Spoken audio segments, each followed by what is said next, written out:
Hello, sixth grade. Okay, we're still reading Bud Not Buddy. We are now on, sorry, we're on chapter 12. I'm going to read the chapter out loud, and you should be following along. And then we'll go over our chapter. Chapter 12. After breakfast, me and Mr. Lewis said goodbye to the Sleets and got back into the car. I leaned over the front seat to put my suitcase in the back. Mr. Lewis, someone stole all the blood last night. He said, I'll say one thing for you, Bud. When you go to sleep, you go way, way to sleep. You don't remember anything about last night after we got to Flint? I said, I don't think so. After you so rudely fell asleep on me, we dropped the blood off at Hurley Hospital. Then I gassed up. Then I got in touch with your daddy to let him know you were all right. Uh-oh. What did he say, sir? I didn't call him. I sent a telegram to the log cabin. He still owns that club, doesn't he?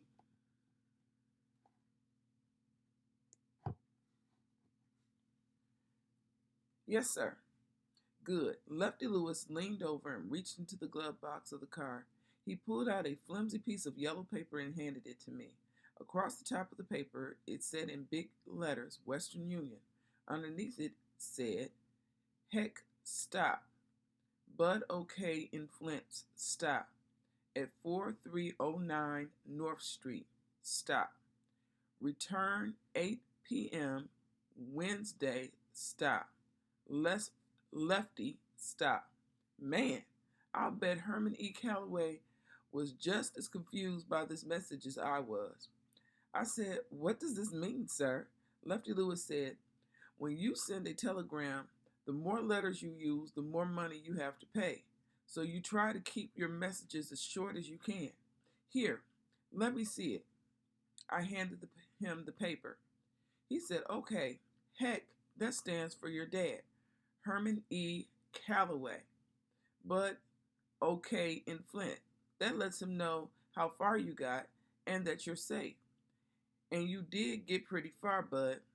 Maybe he won't be too hard on you when he sees how resourceful you were at running away.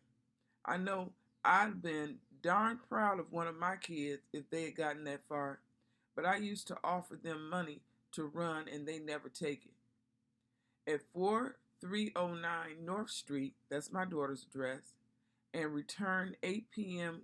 Wind lets him know that I'll be bringing you back home by 8 o'clock tonight.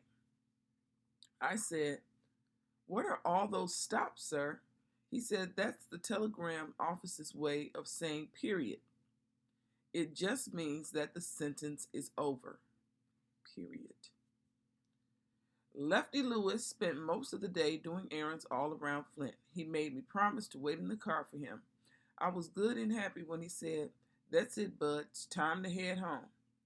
We drove past that sign that said, Welcome to Flint on one side when he looked up and said, Uh-oh. Suddenly a siren went off, sounding like it was in the back seat of the car. I raised my head up to look over the seat out the back window. Uh-oh was right. There was a Flint police car right behind us with the red light on the top of its roof flashing on and off, on and off. And with the sheen blasting, they'd found me. Shucks, this doggone FBI was just as good as the movie says it was. They were just like those Royal Canadian Mounted Police. They always got their man. I crouched down as low as I could. Lefty Lewis pulled the car over to the side of the road and said real calm and real slow, But it's very important that you listen very carefully to what I'm going to tell you and that you do exactly as I say. He kept his eyes stuck on the rearview mirror. By the way he was acting, I was starting to think that maybe Lefty Lewis was on the lam too. And wait a minute, how come this man didn't have a real name? Who ever heard of someone's mama naming them Lefty? That name had alias written all over it. Lefty sounds like a real good name for a stick-up man. It seemed like it would be real easy for Machine Gun Kelly to point at some poor slob and say, "That's the guy that ratted me out. Lefty, finish him off." And what he just said about listening carefully and doing exactly what he said was number 8 of Bud Caldwell's Rules and Things to Have a Funner Life and Make a Better Liar Out of Yourself. Rules and Things number 8. Whenever an adult tells you to listen carefully and talks to you in a real calm voice, do not listen. Run as fast as you can because something real terrible is around the corner, especially if the cops are chasing you. I stared at Lefty Lewis, keeping my fingers crossed that the next thing he said wouldn't be, "You'll never take us alive, copper." Instead, he said, "Bud, are you listening, Bud?" I had to play along until I got a chance to make a break. I said, "Yes, sir." "Attaboy. First, close your mouth." "Good. Now I want you to take the box that is next to me and quickly put it all the way beneath your seat." I picked up a box that was about the size of a big, thick book and slid it under my seat. Lefty said, "Good boy. Now stay put and don't say anything." He winked at me and said, "Don't worry, it's all right." He opened his door and walked back to the police car. I tried to decide what to do. If I made a break for it, I was sure the coppers would plug me, but maybe Lefty Lewis would wrestle the gun away before they got a good shot off, or maybe, just maybe, Lefty would take a bullet for me. "Okay," I told myself, "I'm going to count to 10. Then I'm going to reach into the back seat, snatch my suitcase, and hook out for the buildings. 1, 2, 3, 4, 5, 6, 7, 8, 9, 10. Okay, I'm going to count to 10 again. 1, 2, 3, 4, 5, 6, 7, 8, 9, 10. Okay, this time I'm really going to grab that doggone. The cop and Lefty Lewis were standing at the door. The cop said, "I want to take a look in the trunk." Him and Mr. Lewis went around to the back, and the hump opened, and I heard someone rumbling around in it. I heard a loud bang and nearly jumped out of my seat. Whew! It was only Mr. Lewis closing the trunk. They walked back to the driver's door.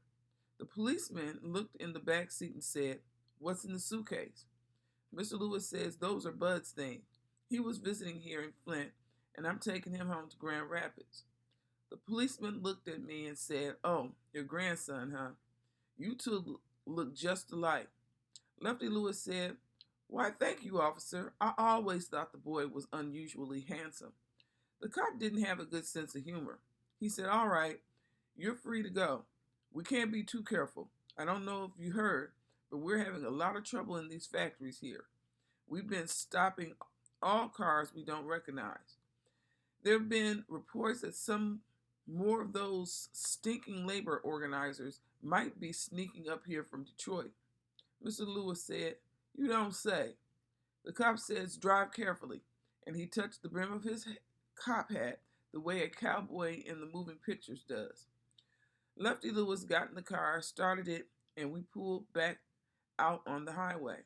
He made a scary face at me and said, "Bud, this has really been a couple of lucky days for you. First, I saved you from being eaten by some vampires and away sold. Then you seem to have survived my daughter's pancakes, and finally that police officer saves you from the feared and loathsome labor organizers of Detroit. You are truly blessed." Lefty Lewis was back to acting normal, but I kept wondering who was in the box he didn't want the cop to see. I said, "What's a labor organizer, sir?" Mr. Lewis said, "In Flint, they are people who are trying to get unions in the automobile factories." Before I had a chance to get my next question in, Lefty Lewis said, "I'm going to save your breath for you, but I'll bet the next thing out of your mouth was going to be, what's a union, right?" "Yes, sir.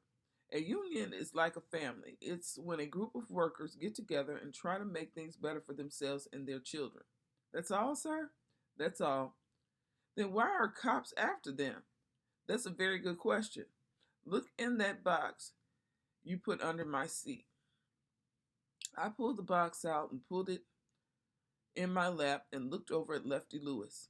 He looked back at me and checked the rearview mirror. Go ahead. I stopped for a second. Maybe there was a loaded and cocked pistol hiding in the box. Maybe Lefty Lewis would have shot it out with the cop if he tried to take us to jail. I started raising the top of the box, and just as I was about to get it open, Lefty Lewis moved a lot faster than you think somebody's granddad could and slapped his hand on top of it, closing it back tight. Uh-oh, maybe this was loot from a bank that him and Al Capone had knocked over. Maybe Lefty Lewis would have to rub me out if I saw what was inside. Maybe if I looked, I'd know too much. He said, before you look, Bud, you've got to understand that what's in there is very dangerous. I said, well, sir, I really don't think I need to see it, sir. I think I'll just look out the window until we get to Grand Rapids, or maybe I gave a big fake yawn. Maybe I'll take a nap. He laughed and said, oh, you're a lot smarter than you look, Bud. You know it would have been curtains for us if that copper would have seen what's in there. He tapped the top of the box. All I could say was, yes, sir. He said, go ahead and open it, Bud. You have to promise, no, you have to swear that you won't breathe a word about what you see to anyone. Mr. Lewis, I'd really rather take a nap. Well, first open the box. I took a big gulp of air and started to raise the top of the box again. Lefty Lewis yelled, Bud! I jumped so high I nearly banged my head on the roof of the car. I yelled back, yes, sir! I didn't hear you. Swear to keep your lips locked. Oh, shucks, Mr. Lewis, I swear, but I feel a lot better if I could take a doggone nap. I snatched the top off the box and got ready to be scared to death. It was just some paper with writing on it. Maybe the pistol or the loot was under all this paper. I kept lifting paper until I got to the bottom of the box. Nothing. I looked at Lefty Lewis and he said, I warned you, pretty dangerous, isn't it? I must have missed something. I went through the box again. How is some paper dangerous, sir? Read it. I took one of the papers out. It said, attention railroad workers. The newly formed Grand Rapids branch of the Brotherhood of Pullman Porters will be holding an informational meeting on Wednesday, July 23rd, 1936. All interested parties, please come to 2345 Colebrook at 9 o'clock. Refreshments will be served. You know what we're up against. Please keep this as confidential as possible. It was starting to make sense. I said, Mr. Lewis, are you one of those labor organizers? He laughed. Not really, Bud. I'm picking these up so we can pass them out in Grand Rapids. We've been negotiating to get a union for the Pullman Porters for years now, and nowhere in Grand Rapids will print these flyers for us. The only place that would do them is all the way in Flint. You were running away to a pretty hot town, young man. Wow. The trouble the police was talking about at the factory is called a sit-down strike. Instead of walking in front of the plant with signs, the people who are on strike just sit down on their job. That way the bosses can't bring other people in to steal their jobs. They're going to sit there until the company gives them a union. So the company is trying everything it can think of to get them out. That's why I said those flyers are so dangerous. The people who run the factories and the railroads seem to be really scared. To them, if a worker has any dignity or pride, he can't be doing a good job. Boy, these automobiles were great for making you conk out. Between the car floating real soft down the road and Lefty Lewis's boring stories about the railroad and the union and the baseball, I was out in no time. When I woke up, I looked out the window and stretched.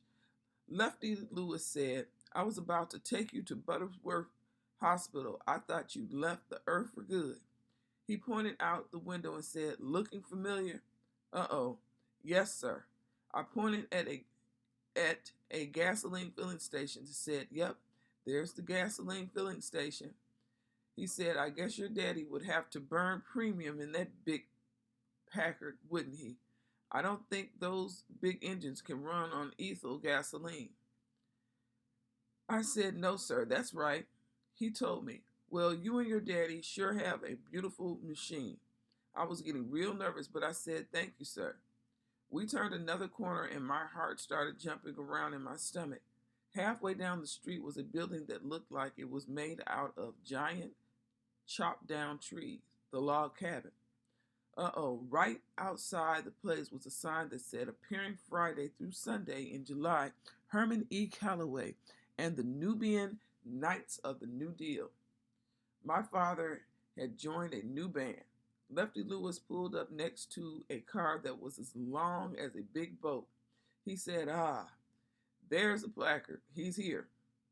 I had to think real fast. I couldn't let Mr. Lewis and Mr. Herman E. Calloway talk to each other. If they did, I'd be on the first thing smoking back to Flint. And besides, I felt kind of bad for lying to Mr. Lewis. I wish I didn't have to. Lefty Lewis cut the car off and pulled the key out of the dashboard. I said, Mr. Lewis, this is going to be very embarrassing for me. What is, Bud? Can I go talk to my father by myself, sir? I swear I'll turn myself into him. Lefty Lewis looked at me kind of hard.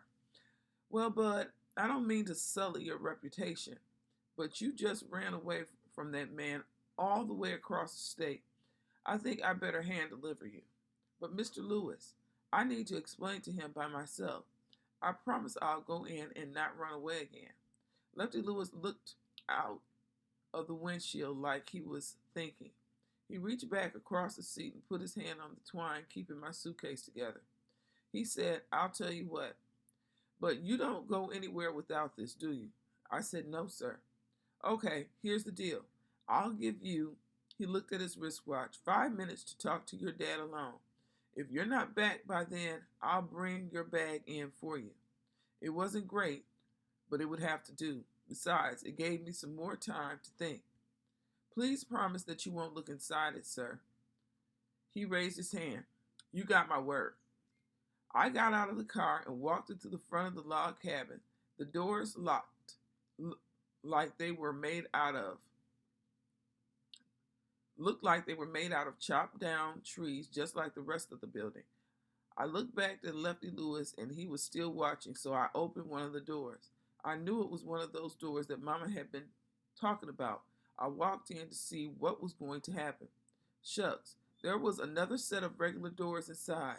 The front doors closed behind me, and I was in the dark. I tried the other door and it came open, but I didn't push it all the way in. I waited, then went back and got out to go get my bag. I walked over to the driver's side of Lefty Lewis's car, smiled, and said, thank you very much, sir. He's in there. He was so glad to see me that I'm not even in a whole lot of trouble. He's real busy right now and told me to tell you thank you very much and that he'd get a hold of you. Lefty Lewis smiled too. Well, he might be happy now, but if I know anything about your daddy, I expect you're going to be having problems sitting down before the night's over. Now, I know he's going to tell you this, but I gotta add my 2 cents. Son, there just aren't too many places a young Negro boy should be traveling by himself, especially not clear across Michigan. There are folks in this state that make your average Ku Kluxer look like John Brown. You know who John Brown is? No, sir. That's all right. He's out there moldering somewhere. But the point is, you were very lucky this time. You got to be good and stay put. I know that your dad's not the easiest man in the world, but believe me, he's mellowed out a lot from when it was just him and your sister. The next time you're on mind to do a little traveling, you come on down to the train station and ask for Lefty Lewis first. I won't tell anyone, but we need to talk before you set out on your own again. Lefty Lewis, think you can remember that name? Lefty Lewis. Well, at least he was using the alias all over and not just with me and his family in Flint. He handed me my bag out of the window. Okay, get back in there and tell your daddy I said hello. Thank you, Mr. Lewis. I stood waving until the big car turned out into the street. I sucked in a jumbled gulp of air and opened the front door again. This time I pushed the second set of doors open and walked in. It was dark, but I could see that there were 6 men sitting in a circle on a little stage at the other end of the room. One of them was white. 5 of the men had their eyes on the other guy, one of them with drumsticks in his hands and was leaned over softly tapping out a hymn on a wooden stage floor. 3 of them were drinking from bottles of pop, and one, a real old one, was using a rag to wipe the inside of his trumpet. The guy who had to be my father was sitting with his back to me wearing a hat. He was talking just like me, and it didn't take much listening to tell he was lying, or at least doing some real good exaggerating, just like I do. That was all the proof I needed. His voice was a lot rougher and more tired sounding than I thought it would be. He leaned back in his chair. That's right. After I won the Golden Gloves, no one couldn't tell me I wasn't going to be a middleweight champ within 2-3 years tops. The drummer stopped tapping. Middleweight? What? This was so long ago, gravity wasn't as strong as it is now. Or did a pound just weigh less back then? The others laughed, but my dad didn't let it bother him. That's right, middleweight. You got to keep in mind that I had more hair and fewer pounds back then. He pulled the hat off and rubbed his hand over his glass smooth head. My dad shaved his hair. That was something I always wanted to do. He said, my manager goes and lines up a bout against a fighter out of Chicago by the name of Jordan Snaggletooth McNeven. From the name, I expected some young Irish kid with bad teeth, but this guy was one of us, and so old that he could have been a waiter at the Last Supper. When the fight began, I wasn't about to show mercy, you understand. All the guys on stage were nodding. And to make a long story longer, I go out and deck this guy, this halfway step right jab, clean at Pop's head, and the horn guy said, Herman, to this day I can't believe you swung at that old man. What was I supposed to do, Jimmy? I wasn't going to kill him or nothing. I just wanted to put him down quick and quiet. Jimmy went, And the next thing I know, I'm watching my mouthpiece and my chance to be champ flying out the ring into the 4th row of seats. I ain't never been hit so hard in my life. The drummer said, what? You lost one fight and quit? Then Herman E. Calloway said the words that let me know that I was right. I felt like someone had cut a light out on inside of me. I knew it'd been right for me to come all the way from Flint to Grand Rapids to find my dad. The idea that had started as a teeny-weeny seed in a suitcase was now a mighty maple. Herman E. Calloway was my father. There comes a time when you're doing something you realize that it doesn't make any sense to keep doing it. You ain't being a quitter. It's just that the good Lord has seen fit to give you the sense to know, you understand, enough is enough. That was the exact same thought I had when I got whipped by Teddy Boy. Only 2 folks with the same blood would think them just alike. I sucked in a big gulp of air, got a good grip on my suitcase, and walked into the light on the stage. The old horn guy, Jimmy, saw me first and said, I thought I heard the door open. Did Miss Thomas send you, son? I just kept walking onto the stage. I had to see my father's face. I knew we'd look so much alike that the truth would hit him as hard as that snaggletooth guy had. Even Lefty Lewis said he could tell me and Herman E. Calloway were kin. He turned to see who Jimmy was talking to, and my mighty maple started shaking in the wind. My dad's face was old. My dad's face was real old, just like this Horn guy, maybe too old. But there was just too much proof that this was my father. He smiled at me. He had his arms crossed over a great big stomach with his head wiping rag hanging out on his right hand. The first thing my dad said to me was, "Well, well, well, little man, what brings you here, Miss Thomas?" "I don't know any Miss Thomas, sir." "So what are you doing here?" He put his hand over his eyes to shield them from the stage lights and looked out into the dark part of the bar. I noticed how wrinkly my dad's hand was. "Who brought you here? Your folks out there?" "No, sir. I'm here to meet my father." Jimmy said, "Who's your daddy?" "Why'd he tell you to meet him here?" I kept looking at Herman E. Calloway. "He didn't tell me to meet him here, sir. I come all the way from Flint to meet my daddy for the very first time." Ah, the men looked over at the drummer. He stopped tapping. He said, "Aw, man, look, this child ain't no kin of mine. What's your mama's name, boy?" I said, "You ain't my daddy." And I pointed right at Herman E. Calloway's big belly. "You know it's you." All the eyes jumped over to Herman E. Calloway.